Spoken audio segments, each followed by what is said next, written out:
Hello and welcome to Wi-Fi Friends. I am Cameron. I am joined by my good friend John.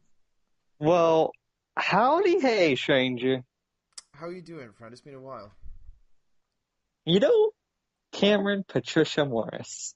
Patricia? No, Okay.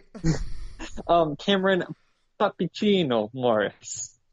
Um, I don't know if you know this, but a major life change has happened. If you follow me on my socials, you saw that I got stuck in the plane a lot Yeah. this past week. Yes.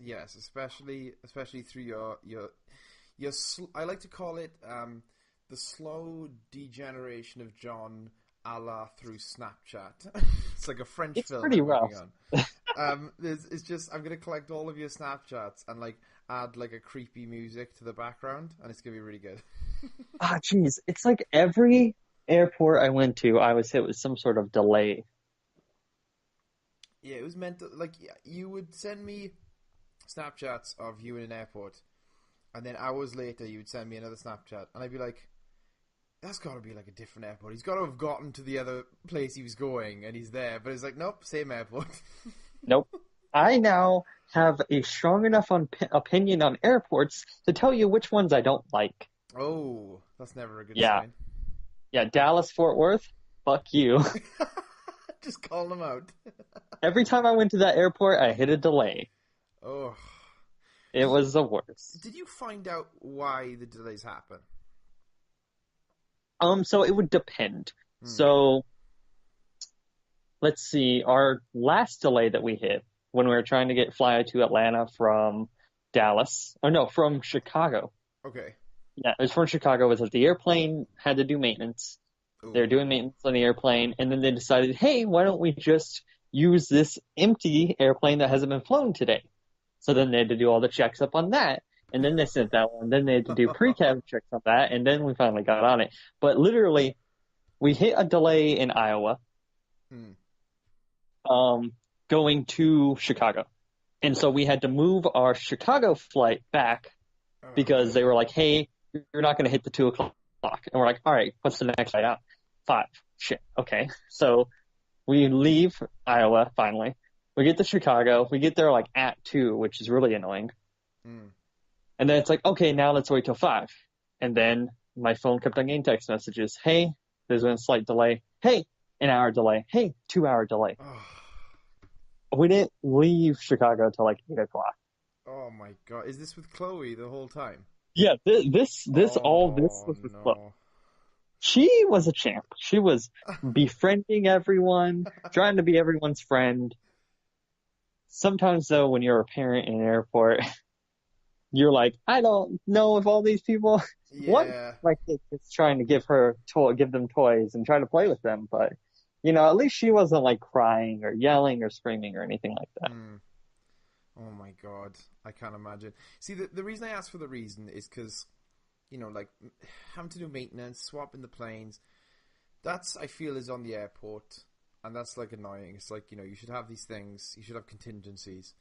But I remember when we went on our honeymoon, Jen and I, not you and I, that was a different time. Oh, yeah, we had a different honeymoon. When Jenny and I went on a honeymoon, on the way back, Jenny's very stressful when it comes to flying because she doesn't like flying. It stresses her out. She's claustrophobic, and it plays into her like anxiety and stuff.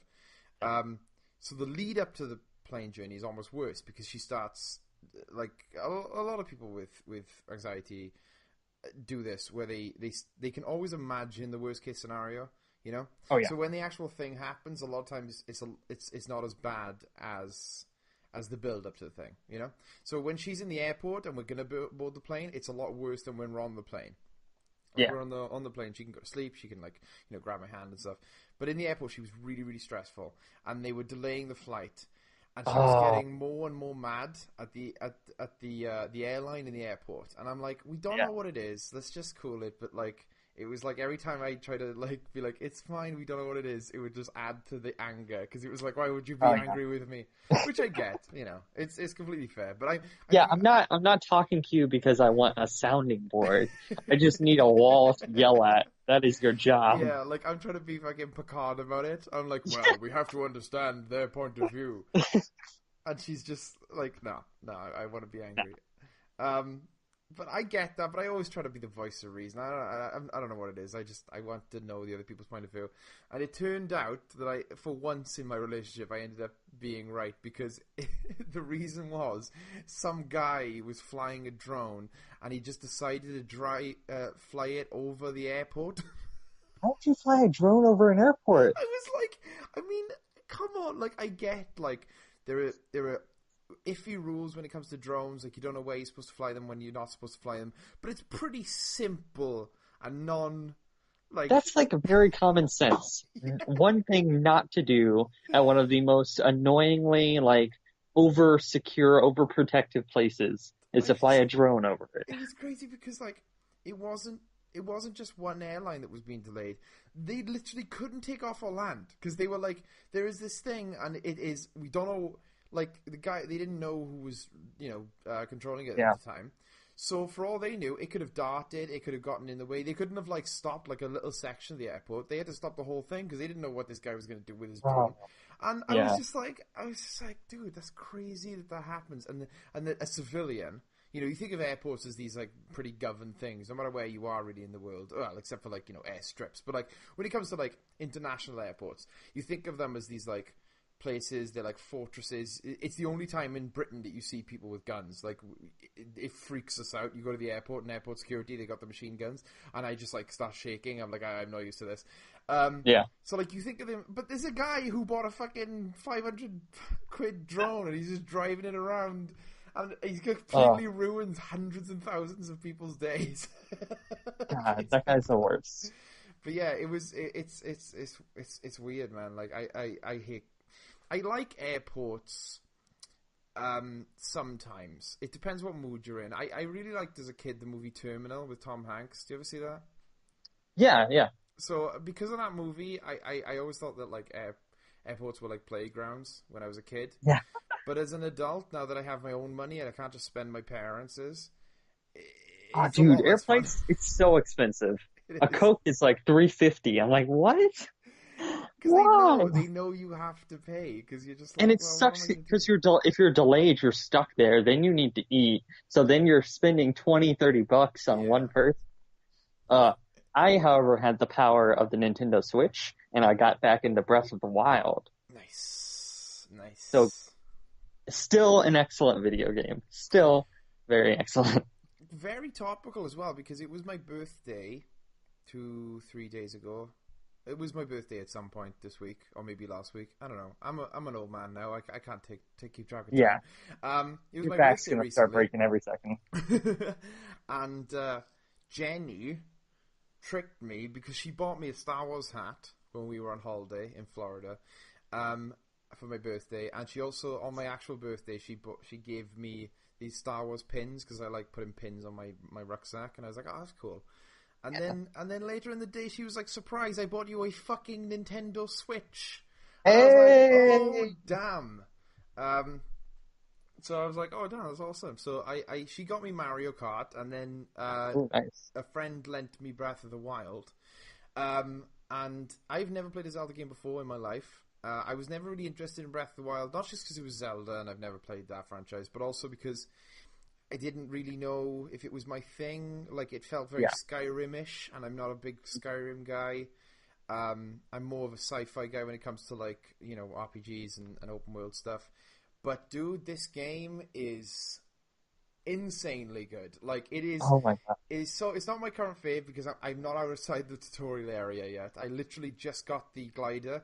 So I can't give a proper, talk about it. It might be my favorite next time we do a podcast. But the game, and the one simple thing about the game, forget about everything, like the story and the controls and everything. I just want to say this about the game, and then this will be my 2 cents on it. The game's interconnectivity is something I've never seen done to the scale, to the point that this in any other game. And by that I mean, like, every object has a reaction with every other object in the world. Oh, yes, that is very important. It is insane. You can, like, I pick something up, and all of a sudden, my mind starts racing with everything else I have in my inventory. Will this work with it? And then also everything I see around me, and then everything that I could possibly find in the future. Like, I picked up a new kind of mushroom at one point. I don't think it was a mushroom actually. It was like Oh, yeah, I love the mushrooms. I love the yeah, fruit. yeah, yeah. And it was like I think it was a mushroom. It was growing off the side of a cliff basically, and I picked up a bunch of them. And in any other game, I would have just picked up one and just moved on. But I picked up loads because I was like, I want to make individual things with each of these mushrooms and mix them differently to see what else I could find. I will spend like 20 minutes straight just cooking things in that game. Something that I would just ignore in any other game. You know, in any other game, there's like you can either eat food or drink potions, and I would just buy potions and drink them because I can't be asked to eat food. But in this game, I'm excited about everything I find. Like even things I don't know what they do yet. Like I found amber. I'm like, I don't know what this does, but I'm keeping it. Oh yeah. Like it's so good. Fun. Have you tried just cooking apples? The roasted apples, yes. Yeah. No. 5 apples altogether. Oh no, I haven't tried that. Okay, so that's my one pro hint. Not even pro. It's not a pro hint because I'm not very good at the game still. But do that because I love that. But not to go off super. This is gonna be one thing I want to say about Breath of the Wild. And recently, I've started to get like too not anxious, but with open world games, I just get too like, oh my god, I don't have the amount of time to do all the things that it wants me to do. And I think what's super great about the game is that the map, like your map that you can look at, super basic. It doesn't tell you where everything is. As you like find places, it's like, oh, here's a little thing for like that's where the stables are. But like it's not like here's all these side quests and here's all this stuff, whatever. And so like it gives you this sense of just like I'm just gonna like do stuff. Like, oh hey, look, is that I think that's something all the way over past that mountain. I'm just gonna go over there, and then I just trek all the way over there, and I find something. Sometimes I don't, but it's just like it makes me want to feel the breath of the wild. I 100% agree with you. So much so that this is a fun anecdote. So Jenny and I have both been playing it at different times. Like I've been out of the house and she's been playing it, and then I'm in the house and I'm playing it. And it was funny because I played a bit and I got up to like the last temple in the tutorial area and then I watched her play, and it's crazy how differently two people can play literally just the tutorial area. Like, I would understand if it was like 4 hours into the game and we had different equipment, but it's literally just the tutorial area and we're already playing completely differently. She constantly is opening her map and marking things and like being like, gotta come back there, that looks interesting, gotta come back there. I have not opened my map once. I literally left the tomb. I was so excited that I didn't even know that there were boxes with clothes, so I did a lot of the game like just in underpants. And then Jenny was like, what are you doing? And I was like, what do you mean? She's like, go back to the starting area. There's like clothes there. And I'm like, oh. So like, I didn't open my map. I think I opened it once because that when you do the tower mission, when the tower like rises, it goes, oh, you should open the map. Yeah, it tells you to open, But other than that, I've literally just been, it's taking me, I think, about 4 hours to finish the tutorial, just because I've just been walking around and literally just not having any direction. And if I came to a temple, I would go, oh, I'll do this temple. But I never seek them out or anything, because the game is, it almost feels like there should be a mode. And maybe there already is. I don't know how mods work on a Switch, if you can even do them. But like, there probably is someone who's found out a way to make a mode where there's literally more map. Because what I realized as well, which is really cool, and there's a guy on YouTube called Mark Brown, who's got a YouTube show called Game Maker's Toolkit, and he talks about this with other games, where it's like, the game is really good at giving you instructions that you won't need if you're using a map, but you can follow them if you choose not to use the map. So like when the king turns up and he's like, oh, you know, it was me all along, he tells you where to go, but he doesn't just go look at your Sheikah slate. He says that, but then he also goes, you follow this path, cross these mountains, go down a path, and then you're there. And I was like, you know, I'm just going to listen to him. I'm not going to look at my map. I'm just going to listen to him and follow his like vocal directions and see if that works. And I honestly think it will. Like, this game is so good at just being like, you don't need the map. Just kind of just go. Just explore. Dude, I did not expect to like this game as much as I did. I'm not even a Nintendo guy. This is the first Nintendo console I've had since like a Game Boy. Yeah, I think the last one I had was like I had Wii's. Never mind. I forget about the Wii generation. The party generation. Oh, good times, man. Wii Sports. Oh, I Wii was killing Sports. It was funny how the best Wii game was the free one. Like they it. killed Yeah. it with Wii Sports, and then they didn't like. I didn't get like into another Wii game because I would like go over friends' houses and play them. Until Wii Sports Island, and it was like, Oh, brought yeah. back. The king has returned. I will argue Super Mario Galaxy. Those games are I never got into those. plus. See, I'm just not a Nintendo guy. Like I don't know why. I just never got into them. But like Breath of the Wild is just, it's just blowing It's me away. magic. It is magic. It is the closest to magic. But yeah, I feel like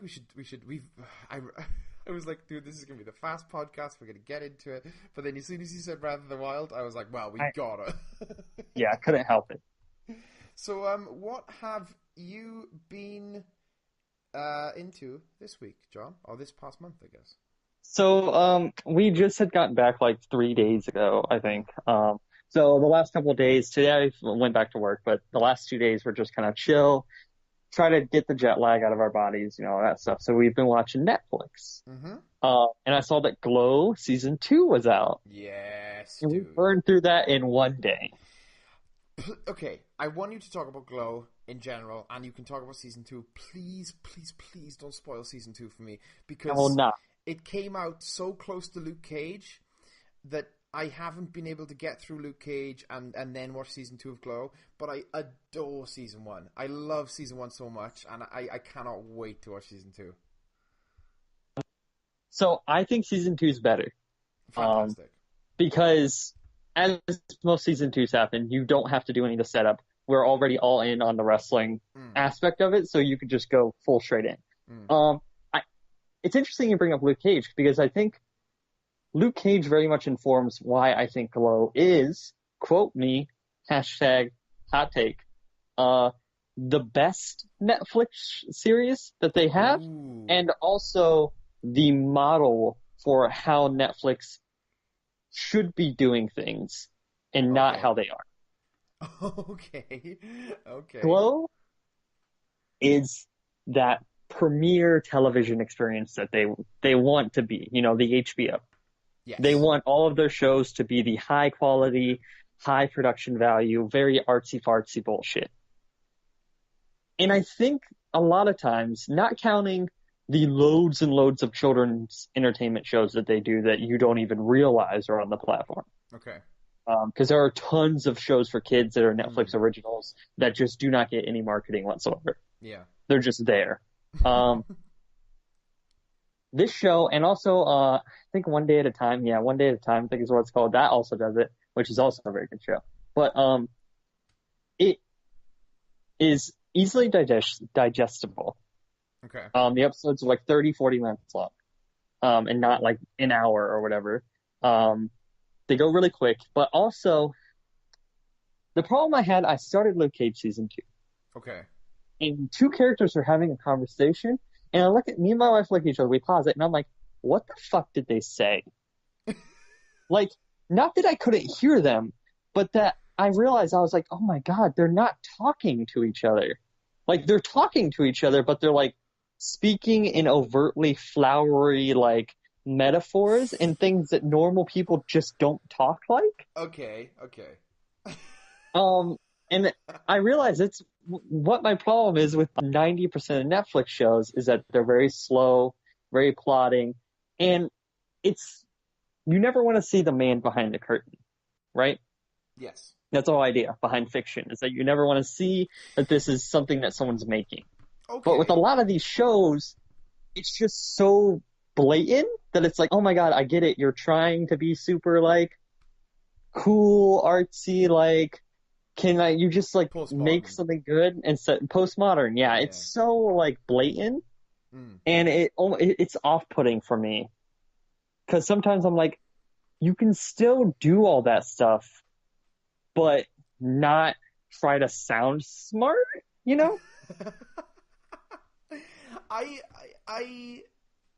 That was a lot. I know that was a lot to digest. I'm digesting it. I get you. I totally get you. And like, I'm very much on the same page with Glow. When you watch Glow, it feels, I think real is overused a lot, but it does feel real. Like, Yeah. A good example is in season 1. We can spoil season 1 because this podcast is only for us. Season 1 is had an episode with, I don't even know if you can call her it, but I guess I would call her a furry. It's a little bit Oh, of a Sheila the She-Wolf. yes. So Orange is the New Black is a show that I watched. That I've been watching since season 1 came out, and it was my first real proper, like, oh my god, I totally understand it now, of transgender people.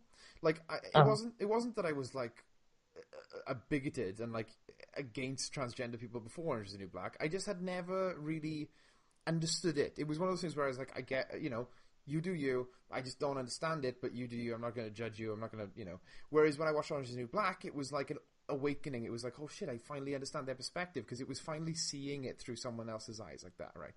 Yeah. Glow season 1 was that for me with, again, furry, I don't know if it's the term, but I'm just going to use it because it's people who, pretend or even think that they're animals. And it was so real. It was done in such a non-artsy-fartsy way. Like you said, it's not glorified. It's such a sweet scene where, what's the main character's name? Ruth. Where Ruth, like, discovers it, and then Sheila just goes, this is me. I feel comfortable like this. And it's not like you said, if Aaron Sorkin was writing it, she would be like firing off metaphors and crazy, and like she would be speaking 100 miles an hour. But it was just raw, and it was just real. And I really appreciate that. I actually started to tear up because I was like, dude, this whole thing that, like, you make jokes about furries and you make, and you laugh at that, like that clip with the guy who's like, in all manners except for physical, I am a wolf. And like, it doesn't make sense. It's weird. It's crazy. But then in this one moment in a TV show about female wrestlers, I was like, no, dude, it's like, I get it, not in a way of like, I'm going to go out and dress like a wolf, but I get her. I get why she does it. I get that it makes her comfortable and that she was born It does that way. what, I mean, like, I think we've probably mentioned on the show before, when we get artsy-fartsy, because it's just how it is. But like, what all good fiction is supposed to do is that you walk in somebody else's shoes and you feel empathy, and you are a changed person after that, But experience. Saying that, and after praising Glow a bunch, I do think that it does come down to a matter of taste, with regards to purposely, I guess postmodernism is a good example, but like purposely making fiction that is unrealistic in not just, superpowers, I'm not talking about that, but in dialogue, and in how people act. Like Aaron Sorkin, I mentioned him before, but I'm going to mention him again because he's probably the most popular director that does this, except for maybe Tarantino, where he will write characters and he'll write dialogue and be like, he'll openly admit, he's like, this isn't how people speak. I am writing dialogue that is exciting, that's like action movies, but with words, like, he'll write dialogue that is crazy and metaphorical and that you would never hear in real life. And whether or not you enjoy that is kind of up in the air. And Netflix does seem to have embraced stuff like that a lot. Like you said, Luke Cage Season 2. I'm really enjoying it, but it is a lot of that. It's a lot of characters speaking in ways like, I don't know how far you got, but there's a bit we got only in the first episode. Okay, well, even in the first episode, like, the preacher at the beginning of the episode, like the way he's talking about Luke Cage at the beginning, it's like, I know he's a preacher, so he obviously talks like this, but it's very on the nose, and whether or not that resonates with you is very like a Marmalade situation where you either love it or it just kind of doesn't really gel with you. But and I think the main problem I mean, even like that stuff I was cool, but then like later on in the episode it happens again. But I think my main thing is like Netflix has been like very much like, it seems like most of the content has kind of turned into that. Okay. At least the content that I've seen and tried to, all the Marvel shows for some reason, like kind of like, because they're like high art, they're like high art superhero television, whatever that means. Yeah. And I think it's just one of those things where, because I watched this and then I also like have seen some like movies recently, and I just like, I think I had like one of those moments where I was just like, man, I like this in a very specific way. Yeah. I like this type of stuff in a very specific way, and it's a very thin line with me personally if it works or not. I see what you're saying. Yeah, I get you. It is interesting because it's weird because I think I fall down. I love Glow. I really do love Glow. Season 1 was awesome. But I do fall down myself on the other side because like Netflix shows like BoJack Horseman are the type of shows where I'm like, this is... It's very postmodern. It's very like... It's like crazy dialogue, characters saying things where you're like... You know, that's just something you want to say in real life, but you never do. You know, like Glow would handle a situation in that you'd enter a scene, you'd know that a character wanted to communicate something, but realistically they wouldn't be able to communicate it simply because that's just not how people work. Whereas in BoJack Horseman, the character would walk in and be like, "You got a drinking problem, and it's tearing us apart." You know, like shit like that would never happen in real life. It would never be that simple.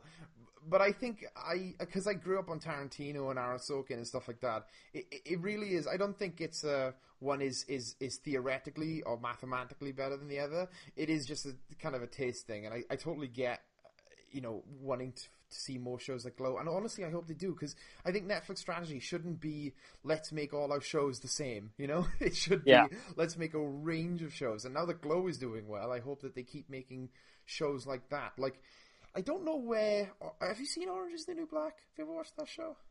Yeah, so we got to season 3 or 4, Okay. and then just kind of stopped.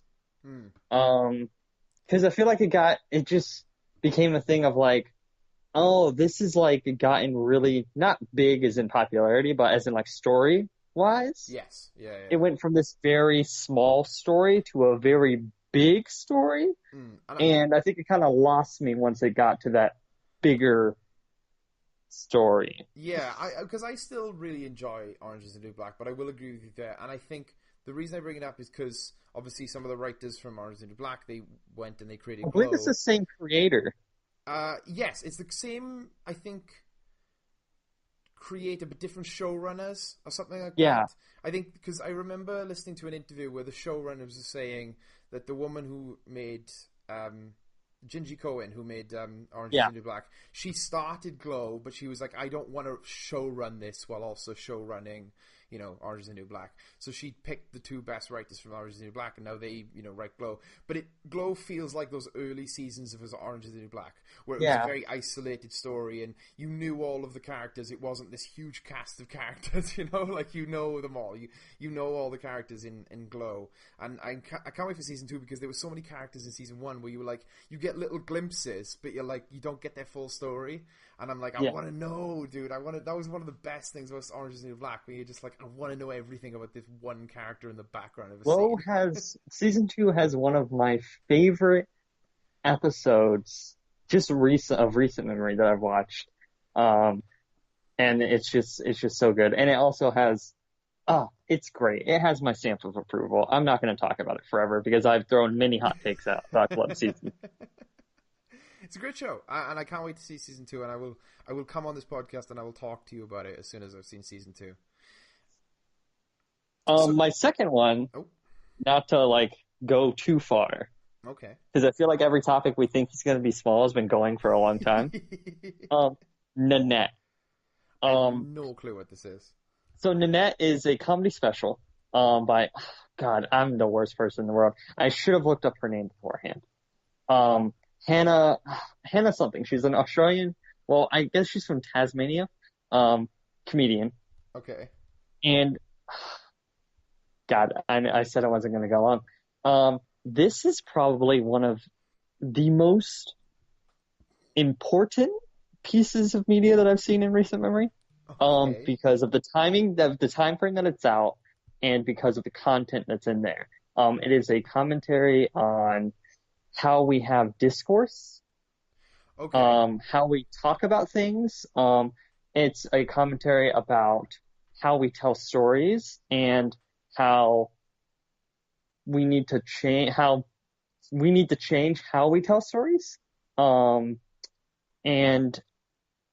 it's amazingly heartfelt and heartbreaking, but it's not supposed to. But you're not supposed to feel that way. It's really weird. Okay. Well, it's this very, very personal story. It's very funny, but it's this woman who is basically kind of giving her thesis statement on why she needs to quit comedy. Oh wow. Okay. And it's a very personal story. It's very uncomfortable. Um, and that it's kind of the point, is that it's meant to be uncomfortable. It's Yeah. hilarious. It is very funny, but the ending, it does not end on a punch, or it ends on a punch, a gut punch. It does not end on a punchline. That sounds really good. That It's sounds like something right up my alley. it's amazing. You will love it. I think I cried a couple times watching it. It reminds me a lot of like Bo Burnham's stand-up specials, his recent ones for Netflix. Make Happy is sounded a lot like Make Happy to me, where he says at the end, Yeah, where it's like it's uh, this very like a comedian being like very introspective on stage hmm, about the nature of comedy and the nature of why they do this. But hers is, whew, my heart's getting like racing just talking about it. It's amazing. It's really good. There are articles and stuff about it. But I would just sit down and watch it because it is one of those things that you're like, oh man, you just want to talk to other people. And it also makes you kind of think about yourself. dude, one thing Netflix has been doing that is really really good is comedy specials, and I'm excited to watch this one now because there have been a couple where I'm like, this is good. For a while, comedy specials, especially here in Britain, they were very formulaic. Like, to the point where the comedians would start to make fun of them, and they would be like, I have to do this. This is what I have to do. You have to have an encore. You have to have your name in lights. Like, this is just... it was a little bit more varied in America, but with British comedians, especially, there was this, like, formula that was starting to form and starting to, like... the vines were starting to wind up because it was getting so old. And Netflix Yeah. have really been pushing the boundaries of what is a comedy special. Like, I haven't seen this one you're talking about, so I can't speak to that, but I trust your opinion that it is, like, out there. But, like, Make Happy is a big, big, big one to mention. And even What, the one Bo Burnham did before that, was Yeah. still out there. But Make Happy does something even bigger. Like, he commits, like, such a big stand-up comedy sin, which is he does his last... because he's a musical comedian, he does his last song off stage as a Yeah. music video, which is like you deprive the audience of a big chunk of your show just to add to the the artistic value of this thing, and it works really well. And then you've got like Hassan Minaj made his special, which is called a comedy special, and it is funny, but it's also kind of like a one-man show as well, and it's very it's very care is taken to the camera and the shooting, which is never really done a lot in stand-up specials. Like there's Yeah. bits in the It's show, wide shot, close-up shot of audience member, close-up shot yeah, of comedian, medium shot of comedian, 100%. back, like, perch shot, whatever.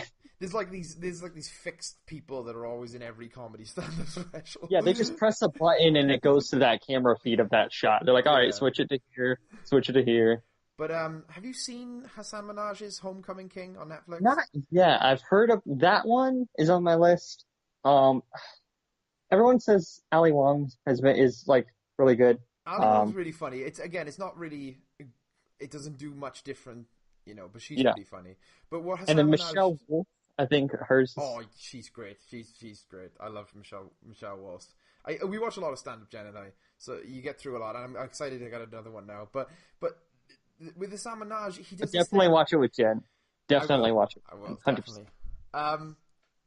Just one thing that was to spoil from Hassan Minaj is that it's so interesting. There's a bit where he's telling a joke slash story, and in the story he's doing him and then his father. He's doing that bit where comedians, they'll just reenact a conversation they had with someone. And this one is him and his father. And he's doing his bit and the camera is spinning around him. So there's a guy on stage with a camera literally walking around Hassan Minaj, like in a circle. So the camera is spinning around him, and as it spins, he's doing, his part of the conversation. And then it settles in front of him. And as he switches to his dad, and his dad in the story is talking to Hassan Minaj, he looks right in the camera. He looks away from the audience, right in the camera, and he points into the camera as he's saying his dad's line. And it's a poignant line. And it just it sucks you in, because you're like, you feel like you're a Sam Minaj in the story, because all of a sudden this dude is talking down to you, and you're like, oh my god. Like, he does so many cool things like that. I'd recommend Homecoming King. But like, man, the specials, like, and this one, I can't wait now. I'm gonna add that to my list as soon as It's really good. Oh my gosh. So, what are you, I absolutely hate your English accent. Oh, I've got a whole bit for an upcoming video where I do it for, like, the intro, so I hope you're prepared for that. Alright, Jesus.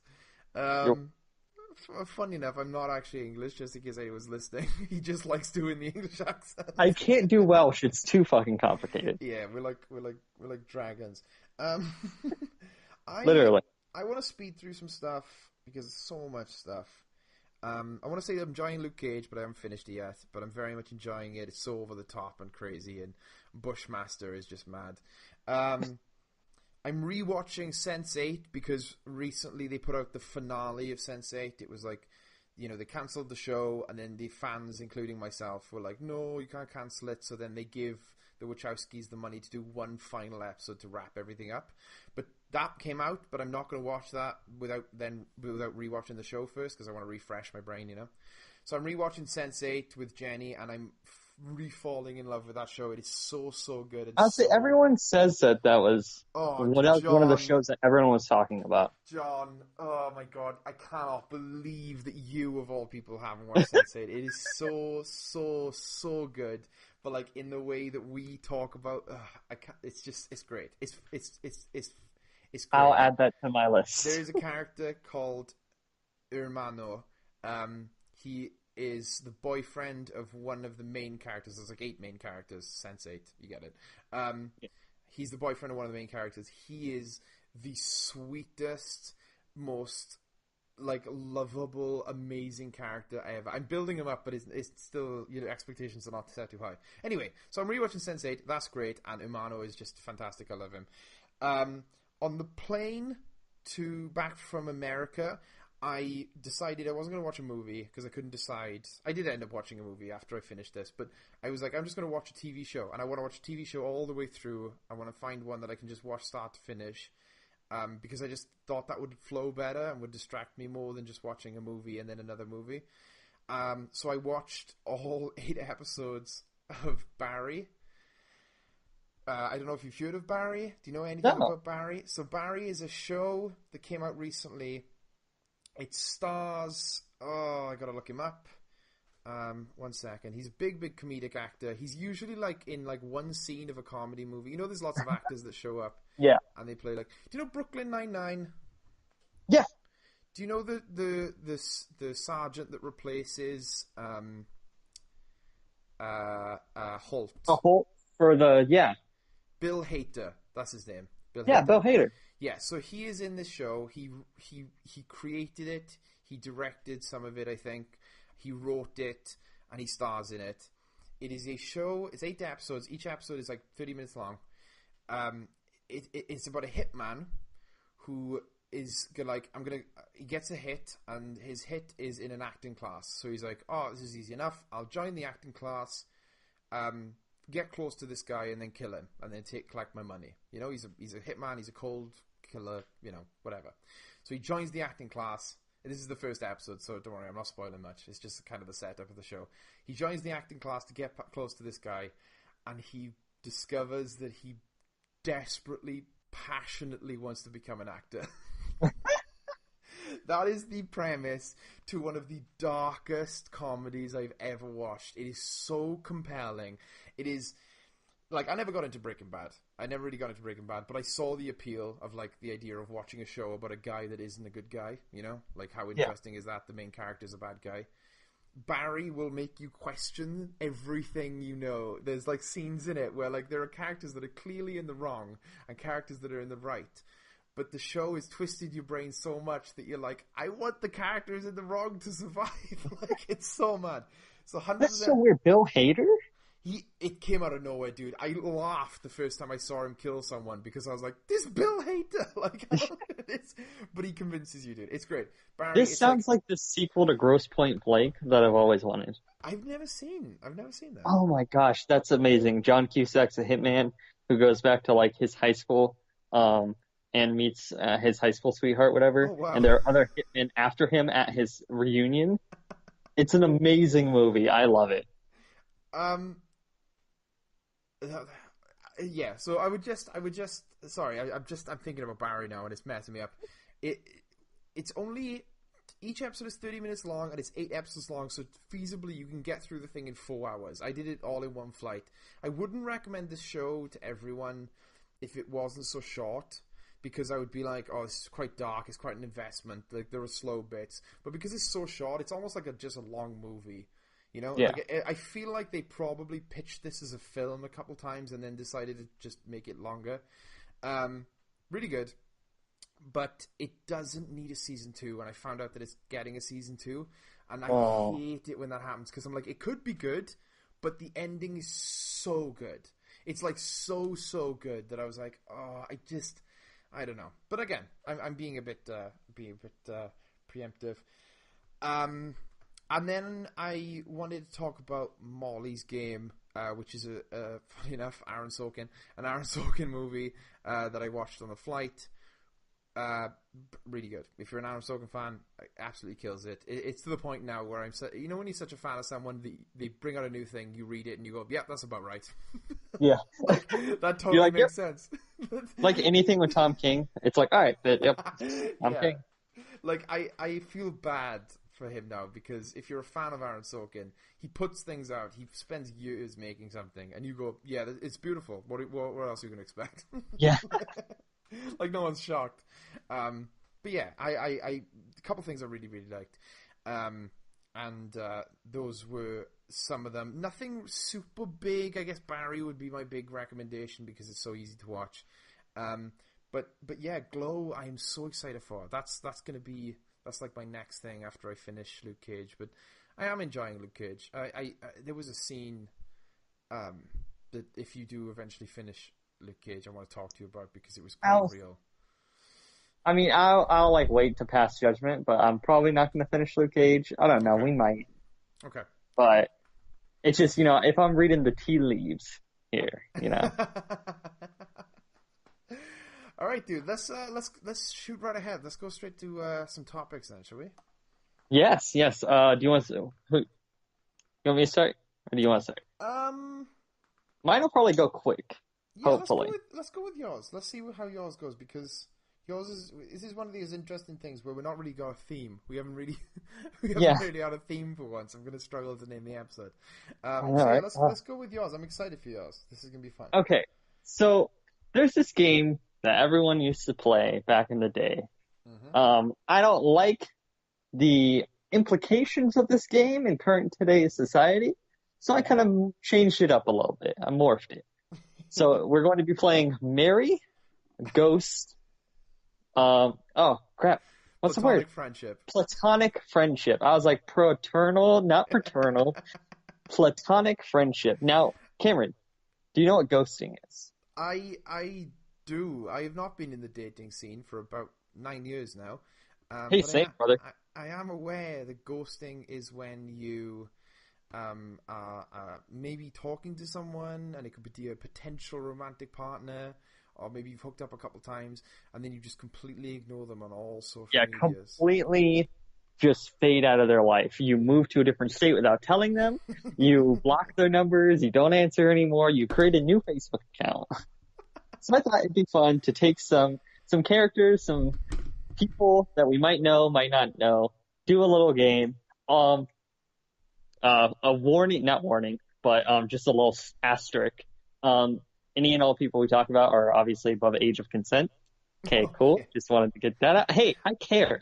I hate we live in a world where that is like a total legitimate thing to say. Like, you have to say that, because obviously there are people in this world that would play this game. Oh, I don't even want to. Yeah, everyone is over the age of consent. Everyone is fictional, so No, well. Oh well. Technically they're fictional characters. Yeah, they're portraying a character. They are real people. They're portraying a character. Anywho, so I want to start out classic, the DC Comics Trinity: Superman, Batman, Wonder Woman. Cameron, let's start with the top one. Who would you marry? Okay, so a little bit of a backstory first off. I did send these to each other in advance, so I've ruminated on these. Yeah, I've Is also me. chosen very specific pictures. Yeah, I don't know your why I chose these pictures, specific ones. your pictures, especially for the Trinity. Like, I gotta just describe it. It is just the sexiest picture of the Trinity I've ever seen in my life. They're all wearing like cash versions of their outfits, except Batman's got like bat ears, like not like his bat ears, like he's got literal bat ears, which is kind of weird. Anyway, who would I marry? Stephen Byrne, by the way. Oh, Stephen Byrne's art. amazing! I love that Fantastic. Follow Superman on Twitter. logo. There's something about the black Superman logo that is just amazing. It reminds me of the Fletcher cartoons. Oh, yeah. So I gotta go straight away, marry, and this is a bit of a cop out, but I just gotta marry the one that is most like my wife. Like this won't be a factor in any of the others, but Wonder Woman very much reminds me of Jen. I feel like we would argue a lot, but not like about personal things, but about like social issues, which is something I really value about my relationship with Jen. Like we always keep each other on our toes about like just the type of things you should care about in the world and stuff. And Yeah. and she's always like, this motherfucking guy just did something horribly sexist, and then I go, well, have you thought about this? And then ultimately, she convinces me. But I feel like Wonder Woman and me would have a very similar relationship to me and Jen, and that appeals to me a lot. That's adorable. I'm going with Superman. He Okay. will take care of me. He will protect me. We'll have great conversation. And Mom and Pa Kent are great in-laws. I'm sure they would be amazing. They would be great in-laws. In this universe, they are alive also. I think we're going like comic book universe, circa before 52, Yeah. where it's just all happy and everyone's alive. Except Yeah, for totally Superman marry and Clark Flash. Kent. I can't help it. That's my guy. That's my dude. That's 100%. He's a soft understandable. boy. Listen, if Jenny was playing this game, she would marry Clark Kent too. Not that I'm saying I'm like Superman, but I'm not saying I'm like Superman. So, this is the important one. Who would you ghost? Dude, it's not even a question. It's not even a question. Who would want to have more than one conversation with fucking Bruce Wayne? He is the epitome of, this guy. Like, I know people in my life that are like Bruce Wayne, and I ghost them too. Yeah, I had the same answer. Ghosting Bruce Wayne. I thought that because you're such like a big Batman, Catwoman fan, like person, whatever, that you would have I thought that you would have married Bruce Wayne. I love Batman as a character. I love him. But I also love characters like BoJack Horseman. And I love characters in Tarantino movies. I would never want to meet them or any of them. Bruce Wayne is a dick. I would hate to be a Robin. Being a Robin would be the worst. And I'm not even talking like Frank Miller. Like that Bruce Wayne is horrible. But even like Bruce Wayne in like the animated series, like who's not really that bad of a guy, is still just like, ugh. Like, that would always be my mood if I was around him. Just like, ugh. Yeah. He'd just be complaining, and I get it. Like, I 100% get it. He's got things to complain about. But, like, you go to therapy, like, see someone. Like, I don't know, dude, everyone's got issues, and, like, I'm willing to talk about them, but I also want to have a good time as well sometimes, Yeah. Like Diana's going to be like, I'm bummed about this, and, my mum, and I'll talk to her about that, but then I know that there'll be other days where we'll have fun, whereas Bruce, I can't see Bruce going to the pool. Bruce doesn't like floaties. Oh, gosh. Yeah, and Yeah. then as much as that's the reason that it fell that way, I do also would love to have Superman as a friend. Like, it's not just that I want to ghost Bruce Wayne and that Superman was the only one left, but I would like Superman as a friend for all the reasons that you would date him and marry him. Like, he's just such a nice guy, He would be chill. I felt like Wonder Woman wouldn't necessarily want to be tied down. That's but yeah, we'd be really good friends. We'd hang out on the weekends, go get coffee. She'd tell me about Themyscira. I'd be like, that's so dope. Like, oh my God. We'd take selfies together. Like, it'd be great. She'd be like the best friend. I think, Yeah, I think she'd be a good friend. Honestly though, I think with my friends, I like bubbly people. I like fun people. I feel like my friendship with Superman would be very much like my friendship with you or with Jack Thomas, where we get together and like even though we do disagree a lot of times, the majority of the times, like 90% of the time, it's just like, yeah, dude, life is awesome. Yeah. Yeah. And Let's I go to could the meet bar Lois and like, Lane. oh yeah. You could meet Lois Lane if you married him. She probably Well, wouldn't no, be a look, fan. she'd be friends. She'd be a friend. Yeah, but she Would would be be friend. like looking at him like,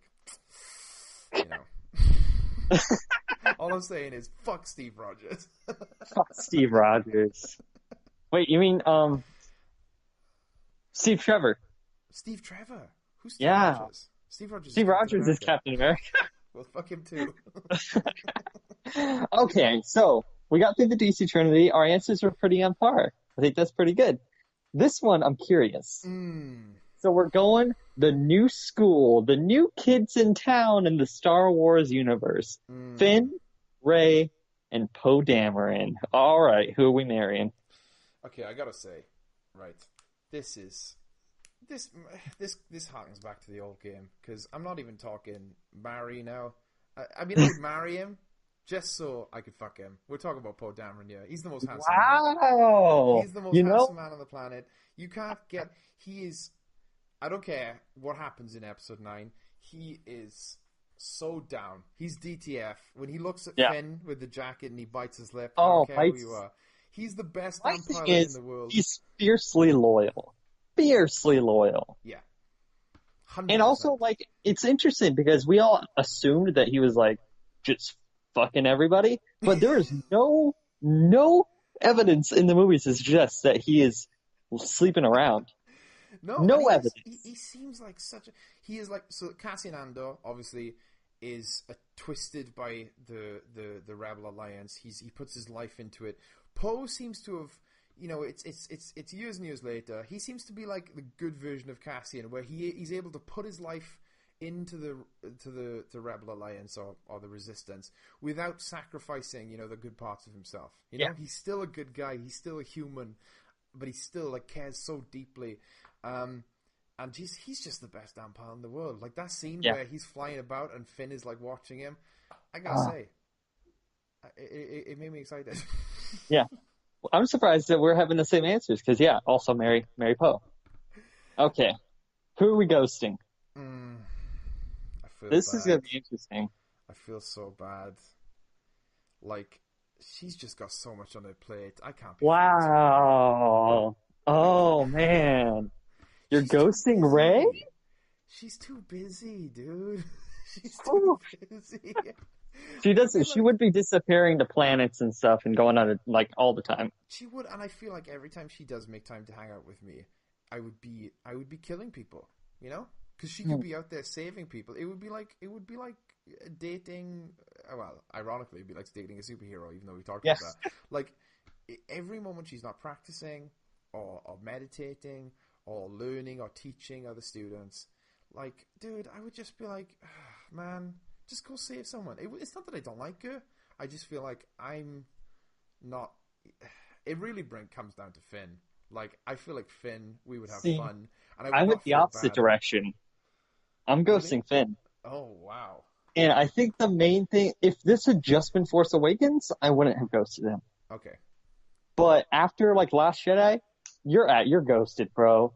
I don't need that kind of wishy-washy bullshit in my life, all right? Because the second some shit goes down, he's gonna run to Rey and be all like, oh, Rey. I'm not his number one friend. I know that. That's fine, though. You can be friends with people and know that they're friends with other people more than no, I'm the most important person in everyone's life. Okay, Cameron. Nothing's gonna tell me different. And also, like, Rey, I feel like we could connect on that, like, sad boy level. I guess she's like that friend that I go and hang out with, and we sit at like a waterfall and just kind of like cry together. I see. Maybe I don't have enough sad boy in me. I feel like that's maybe the big difference between you and me when it comes to this question. I'm a very sad boy. Yeah, because I can tolerate people running away from a fight, because I'll be right there in the escape pod with them. Like, me and Finn, we'd enjoy... Like, we both hate Jakku. He's right. That planet is just the worst, you know? And, like, he's just, like, he's such a fun guy. You know, like, he's always making silly quips, and I just get on with him. And I don't, you know, he is a bit of a coward, but I'm a bit of a coward. We can relate on that level. You know, and it's also just, I couldn't be friends with the most important Jedi in history. You know, She's like not, after Mom. Luke You know, Skywalker. but I could also feel better about myself because I could like give her pep talks so that when she does cool shit, I'm like, yeah, that was me too. She's friends with Princess Leia. You think you can't compete with those pep talks, you know? You can't compete. Well, you can't compete with those pep talks. she doesn't hang out with Leia at all, ever. Well, that's true. That's very true. And then I also get to be friends with Chewie. So if Chewie was on this list, yeah, it would be very, very different. see, me and Chewie would hang out while Rey's being sad. We'd be waiting on, when does Rey get back? I don't know. Let's pop around the Falcon for a little bit. I feel like I get Falcon privileges. I don't care. I genuinely... You don't care about Falcon privileges? I don't care dude, never meet your heroes, and that goes for females. I would feel, what if I got on the Falcon and it wasn't as cool as I think it is, you know? I will, because me and Finn, you know, I can ask him what it was like, and he's like, dude, it was awesome. I'm like, yeah, I bet it was. But he's like, you want to go on? And I'm like, nah, mate, I'll just watch from afar and just enjoy. I love that whenever we're talking about like the platonic friendship side, we completely forget that we're married. Yeah, I'm married to Poe, but like spending all of our time with our friends. But Poe's busy as well. Poe's doing shit. Poe is doing stuff. He's learning lessons. Right. Yeah, and I also rewatched the first half hour of Last Jedi on one of my flights. Okay. Again, I liked the movie a lot more, except for all the Finn stuff. Yeah, the Finn stuff. Because I'm watching it and I'm like, man, I'm picking up on a lot more stuff that was actually kind of like cool and like foreshadowed and stuff. And then I get to the Finn stuff and I'm like, man. Either way, not going to talk about Last Jedi anymore. Let's go to our next group. This is my favorite group. Dude, okay, so we both put in ones that the other person would not understand, and this is mine. We've got Kenny Omega, who just looks like Reese Peak with blonde stripes in his hair. We got Marty Skrull, who is a scary looking man. I love that you pronounced that correctly the first time. Skrull. He's also British, so that probably makes sense. Enough. And then darn it, I gave you a hint, man. Hangman Page. Who kind of looks These are 3 members of New Japan Pro Wrestling, Ring of Honor's Bullet Club. Okay, so they're clearly friends. Yeah, they're boys. Okay, so I might be the Who are you marrying? Based off of first impression only. He's only got a picture to look at, no footage, no nothing, doesn't know anything about, what their wrestling characters are, what they're about, anything. Okay, there were two factors I've got here. I'm going for the one I think is the most handsome, and I'm also going for the one who I think is the less scary. And Marty Skrull is a scary looking guy. Right? He's looking very crazy in this picture you sent me. Hangman Page has got the name Hangman in his name, which already makes him just nope. And a bull rope around his neck. So the most normal and the most handsome is Kenny Omega. So I'm going to have to marry Kenny and just hope to God that he's a nice good guy. Choice. And now let me give you some information about Kenny Omega. Okay. I feel like the magic mirror from Shrek. I love that guy. Kenny Omega is a video game lover. Nice. He is a golden lover. He's a sweet, sweet boy who is also one of the best wrestlers in the world, unanimously across the board. He's the current IWGP Heavyweight Champion, the top champion in New Japan Pro Wrestling. Fantastic. Very sweet, sweet boy. You picked very good. Kenny Omega. Yeah, I'd have to marry Kenny too, because he's just so nice. He's just a sweet boy who just tries his best and works hard, and he just cares about friendship and love. I'm very glad that he didn't turn out to be a serial killer, like I assumed the other two might be. I Who think are you ghosting? I'm ghosting Hangman Page.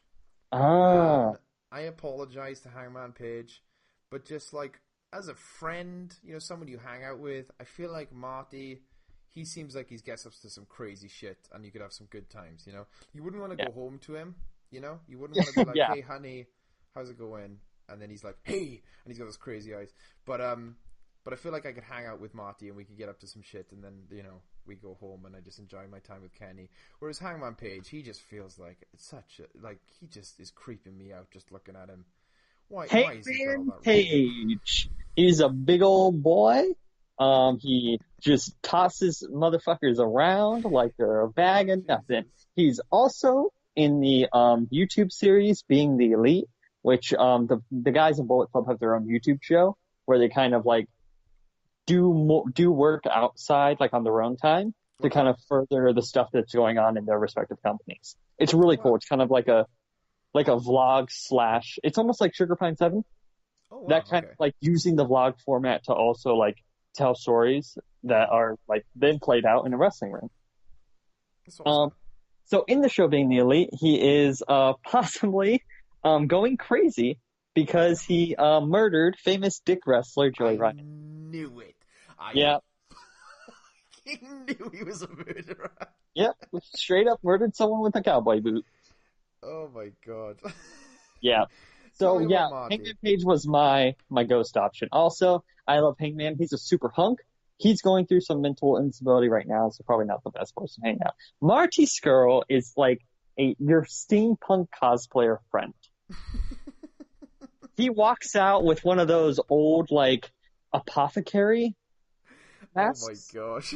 like the one with the giant beak, Yeah. and he Like has a this witch black doctor. leather coat. Yeah, he looks like a witch doctor, and he has an umbrella that he uses to attack people with. And his nickname is the Villain. He has He, a very much like the Penguin vibe to him. yeah, I was gonna say he feels like the penguin from Telltale. Yeah, exactly. 100% actually. That's if I could describe him as that. Okay. He's kind of like, oh, I'm a bet. He's like, but he's also that guy who you can tell is trying really hard to be a villain, but Mm. is like actually like kind of a sweet boy. Mm. He's like, oh, look at me, I'm a bad guy. But then the crowd like cheers for him, and he's like, he plays up to it, even though like he's like, I'm the villain, but I'll do that thing that you guys really like it when I do. That's fair. Okay, cool. I think I chose well. I'm glad Yeah, that these very good choices worked out. choices. It's sometimes you can't judge a book by its cover, but sometimes covers are pretty good. Yeah, you know? And sometimes exactly. Hangman Page needs to work on his stare because he is He, not he, attracting anyone with that. yeah, I was like, do I find a picture of him in the ring? Because without that vest on, dude is yoked. But I was like, oh, like I kind of want to give Cameron like a little bit of like something to judge. Yeah. Because if I gave you pictures of them all looking just sweaty and like ripped, it's like, all right, that doesn't do anyone any favors. I got John's list and I tried to kind of parrot it in an interesting way. So first of all, John, we have possibly the three bestest friends in the world of DC Comics, which is we've got the I like to call them the second Trinity, which is Oh, Green Arrow, Green Lantern, and the Flash. And we're talking Ollie, Barry, and Hal here. We're talking oh, OGs. yeah. God, I hate you. You really hate me. Um, so think, I think I have to marry Barry. Ooh, it's interesting because you have a long-standing gripe that Barry Allen has overstayed his welcome, but I now you're know promising to love and to care for him forever. because as much as I love Ollie, Yes. he's just too much. He's got too much going on. And I just don't think Barry is stable. He has a good job, Yeah, he does. and also like, dude, yo, go get me like a burger. He could do it in like 3 seconds. Like that's kind of great. Grocery shopping would be a breeze. yeah. I feel you might be right. I think I agree with you, but for different reasons. Mhm. I really think Barry is. This is an interesting one. I think I'm marrying Barry because he was the one left when I Mm, made all of my other decisions. Yeah. And that's interesting, but I guess I just gotta marry him. He'd be a fine husband, you know? Yeah. He'd be cool. That's the thing. It wouldn't be like, it wouldn't hurt. He is a It good wouldn't like, husband to yeah, Iris, you know? To be fair to him. He is a good husband to Iris. So, like, what am I complaining about? But, like, I would always exactly. be afraid that like, my whole past would be changed by, like, his villain. Like, Yeah. he has the worst villain because his villain can, like, fuck up the time so that your son is, like, is like a completely different person, or, like, you never had your son, or, like, Yeah. you have And four it would be arms. scary, like, walking around and being like, any second, someone could come and snap your neck in, like, super Oh, speed. 100%. Yeah. But I think you just get used to that feeling. I guess so, yeah. Because you So know he'll go back in time and he'll fix it, too. yeah, but he'll fuck everything up while he does that. And it's fine. Who do you think you're going to be ghosting then? This is actually a lot easier. This answer is super easy. Hal Jordan. I agree. He's just not a good guy. But it's not that he's not a good guy, because Yeah. I'd argue that Ollie is also not a good guy. But Yeah, he's a worse friend. He's not a good friend. yeah, It's like all he would be doing is walking around. He's like that friend who comes around, but always turns the conversation back onto them. yes, 100%. That's the thing. For half of the year, and if I maybe this is different now, but at one point I believe this was the Green Lantern law.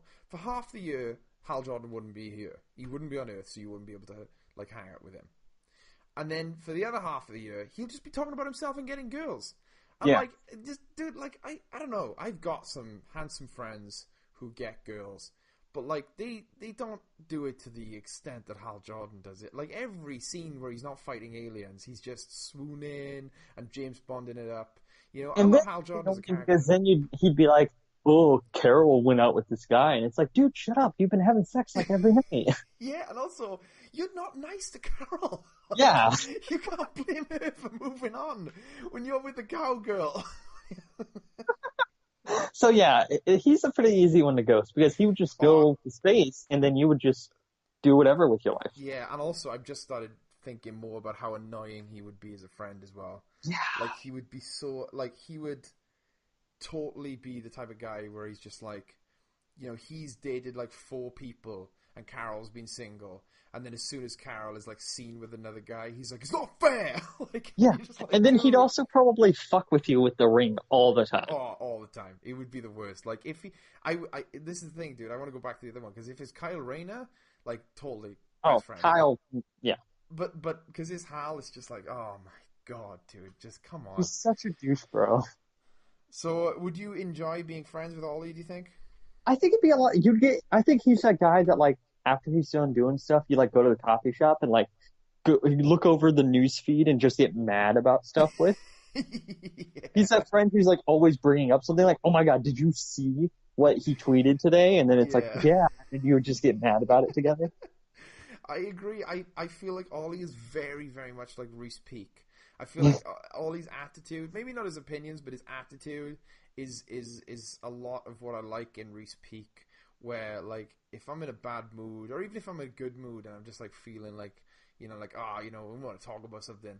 Like Reese Peak always has something new to be like angry about, and we like tear people down. Like, you know, like it's kind of mean, but you do it as friends, where you're just Yeah. like, dude, this guy, what is he doing? What is he doing with his life? And like Reese has got like a million quips to throw out, and I feel like Ollie would be the same. Like Ollie would have like the best responses to Donald Trump tweets.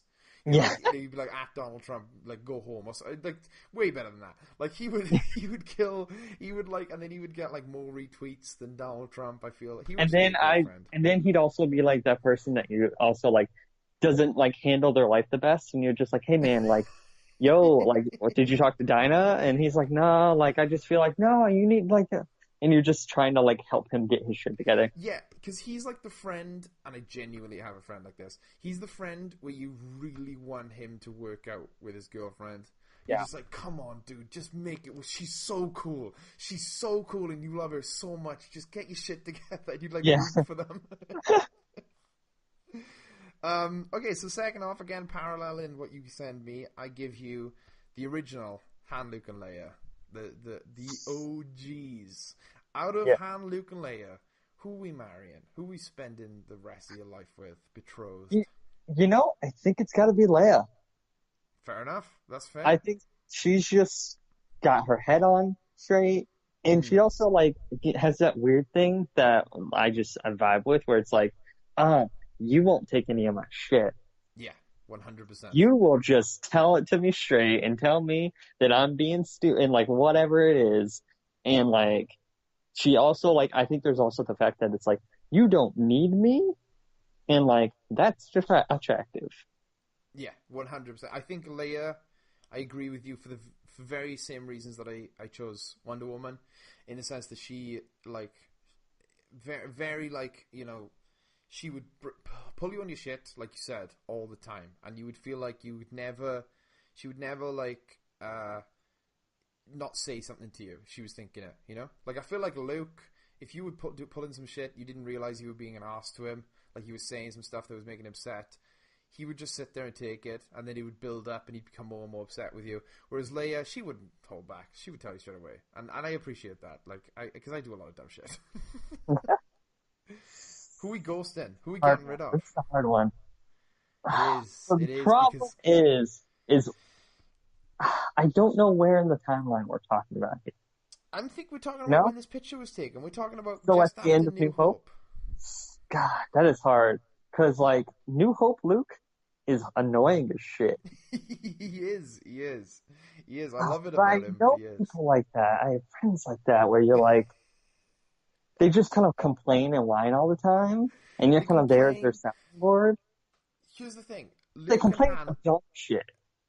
Yeah, Luke and Han are very similar. They're both whiny. They're both. Yeah. They're both whiny. They're both very what do you call it? They think a lot of themselves, but I just think they handle it in different, both equally annoying ways. Like Han is just a player, and he acts like it doesn't matter to him, and it does. Whereas Luke will never shut up about how much it matters to him. Yeah. I think I'm ghosting Luke. Oof. Yeah. Ouch. And I think part of it is some of the reasons that you brought up in some of the earlier ones where I'm like, it's Luke. He's got a lot of shit to do. Like, I don't want to get in the way of his stuff. And like, I just don't want to deal with all that. I've got like, and it's like, it's not like I won't see him. He's Leia's brother. So,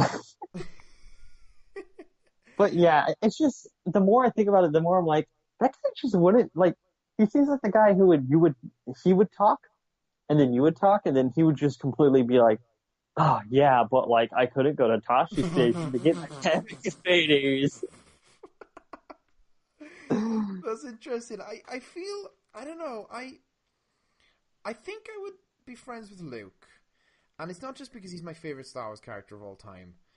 But that is a big bias that I have to admit I do have. I think it's because we would kind of bond in our like optimism. Like Luke is a very whiny guy, but he is also super optimistic until he got to the incident with Kylo Ren or Ben Solo. He's generally a pretty optimistic guy all the time. I don't think I could deal with Han's pessimism. Like I think I would ghost Han because he's fun for like 2 days. But I have a cousin like Han where like I see him every so often, it's really cool, but then when you spend an extended amount of time, you're just like, dude, just lighten up. Like you're so everything is like the worst, Everything's the worst. Like I hate people who can't fall in love with things. And I feel like Han Solo would be the same. Do you think you'd get on with Han Solo as a friend? I feel like he'd be that friend who like takes you to the cool spots.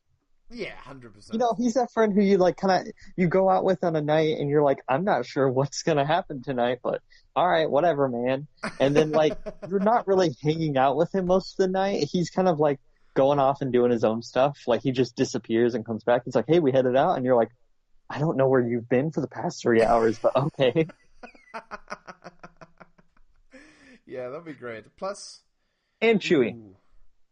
Chewie's a big thing. Chewie is a big reason for most of my answers. We should have done like Chewie, Lando, and like someone else. Like Chewie would win everything, man. I'd marry the shit out of Lando. I'd marry the fuck out of that Schuster, baby. Dude, give me some chic wedding vows, brother. Okay, so I try to throw you for a loop as well, as I have no idea. we got a great one coming up. We got George, Mitchell, and Annie. Now, these are some doozies, my friend. They're an interesting bunch. Going, you can actually see some clues as to some of some of the things you have to deal with if you look closely at the picture I sent you. Yeah, I was just saying, she's got this like outline about her. I think so. I'm just jumping straight in, jumping into Okay. the pool. I think I'm gonna marry George. That's nice. I like that you answered that. I feel like I should have guessed that, but I thought that you were going to go for the fitness angle with Mitchell, but you've gone with George. So who give me a baseline? Who's George? Okay, let me do the magic mirror from Shrek. George is a werewolf. You married a werewolf. Congratulations. Oh, George is okay. a werewolf. He works as a nurse in a hospital, and he's a very nervous guy, very self-conscious guy. But he becomes a werewolf, and he is terrified of himself, and he hates the werewolf inside of him. But ultimately, it helps him to kind of come to terms with a lot of the issues that he has with himself, because like he's able to like put the issues on the werewolf, and then when he's not the werewolf, it's kind of this messed up thing where it's not healthy, but it's how he deals with his problems. So that's George. He's a really nice guy, So probably I picked a the fixer. nicest guy. I picked somebody I'd have to fix. Yes, Yeah. 100%. Well, I don't think any of these are going to be not a fixer upper. Oh, okay. So who do you think you're ghosting out of these people? Only for the joke bit of it, because I feel like this is true. Annie. You're ghosting Annie, which is tragic, because Annie is a ghost. Oh. And that's sad, because I feel like Annie would probably be stuck as a ghost forever then, because Annie's deal is that her boyfriend murdered her, and she's stuck as a ghost until she can get redemption for that murder. So she's just kind of hanging out as a God, I ghost. should have done it for the joke. I can't, no takebacksies. I feel so bad. And why do you think you'd be friends with Mitchell, this gentleman here who looks so intense? He looks, now that like the supernatural angle, like he's a vampire, right? Yes. Okay, yeah. So like dope vampire friend who can like, he reminds me of Angel. I think that's part of the thing. Yeah. We'd like go out on the night and like, I don't know, stop some muggers and shit. Maybe Mitchell. He'd probably do it if he could take what the muggers stole and keep it for himself. Okay, so he's not a good, great. He's an all right guy, but he's very out for himself. He's been a vampire since like the Civil War. Well, no, the War of Independence for July 4th. Happy July 4th. He's been like around about that time. He's been a vampire since then. So he's a little bit like, done with stuff, and he's just out for himself. This is a show called Being Human, fantastic British show. It's on BBC, and it's basically about a werewolf and a vampire move into a house together, and the ghost of the woman that used to live there is stuck in the house, and they just hang out. And it has got plot, but the plot isn't really the reason you watch it. It's because of these three people. They're just like the funniest group of people. Like Mitchell, I would have to say that you marrying George I get it. I 100% get it, but you kind of digging yourself into a hole, because George is very like he's like one of those guys who's so self-destructive, and you're just like, dude, you just got to deal with your issues. But he's like, no, I'm not going to deal with my issues. I'm not going to deal with them. I'm never going to deal with them ever. I'm never going to deal with them ever, and I'm just going to keep acting like this way. And you'd be like, it's like endearing for the first like 2 years, but then you're like, he's just the same guy forever. Yeah, I would have to marry Annie, because she's the like only like really, as much as she's a ghost, she's the only put together one. She has like a goal, whereas the others are completely goalless. They're just like, what the fuck am I doing? Where she's like, I just got to get redemption. Our mystery rounds, you lucked out a way better than I did. Yeah. And then Mitchell is pretty good. He's a pretty good friend, because he would be like super protective. Like he would, because he's a vampire. Like, I mean, you can't really hurt me if I got a best friend as a vampire. Yeah. And like he'd be very similar to having Han Solo as a friend, where like he would take you to crazy vampire places, and he would stop other vampires drinking your blood as well, because he'd be like, no, this guy's cool, So that's pretty good. But yeah, I think it's an interesting thing. I really liked the ghost aspect because he kind of fell into that, and it was like the worst person to ghost ever. Yeah, I did it. I was like, she's a whiteout. I bet you she's a ghost. And then I was Yeah. like, oh, that means I ruined her life. She's cool though. She'll be Uh, fine. She'll find someone else, I guess. yeah, she'll be um, fine. I'm gonna do something a bit unprecedented here, and you can fight me on What? it. But I feel like Okay. this was such a good topic. And we've gone for about an hour 20. I want to end on this topic, and I want because the next topic we have is kind of cool, but it doesn't really flow with what we've been talking about, and I feel like it could do with some refining and maybe happen on a different podcast. I feel like this is a nice end, and I feel like it was a really strong end into the podcast. I'll allow it. You allow it? Cool. I'll allow it. Cool. I'll allow it. Cool. I like this. I really like this topic. It went on way longer than I expected, I but I did not think expect the topic to be like, because I was like, okay, we'll like go through a little bit, but no, we had like discussion and like it was great. and I think we got some good bits out of it as well. So What yeah, I've learned, I think the title of this episode needs to be either I'd fuck Chewie or I'd marry Chewie. I think it's I don't know if it's swearing in titles, but I'd marry the Oh, shit out true. of Lando is great. Oh gosh, Poe is DTF is a good. You know, Poe is DTF. Poe is DTF. Yeah, I don't know, dude. I thought it was a really strong episode. I really enjoyed this one. It is 4:30 in the morning for me, which might be a contributor, but I very much enjoyed this podcast. We're back, everybody. I think both of us are back in our respective homes for quite a while now. Yes. Where we spent all of our holidays. So you'll probably be hearing from us a lot. I'm going to be making some videos inspired by my trip to America that I think are going to be fun. There is a very, very opinionated video that I want to make about why isn't there a Coco ride yet? And I get that the movie literally came out last year, but there is such a good opportunity for a Coco ride in Epcot, and I'll get into it in the video, but I'm sure you can know what I'm talking about, John. Yes, 100%. And I have I watched a lot of movies recently, and I've got some dumb bits planned for those videos. So yeah, I get prepared for dumb bits. We'll see you guys soon, dude. We'll be making stuff, and hopefully we'll make a podcast next week or relatively soon where we can talk about some stuff that we talked about in this episode. As always, I've been Karen Morris, and John, you have been a fantastic and good friend in this episode, as always. Thank you, Cameron Philippa Morris. You just turned into a robot. Thank you, friend. You are appreciated. Goodbye. Bye.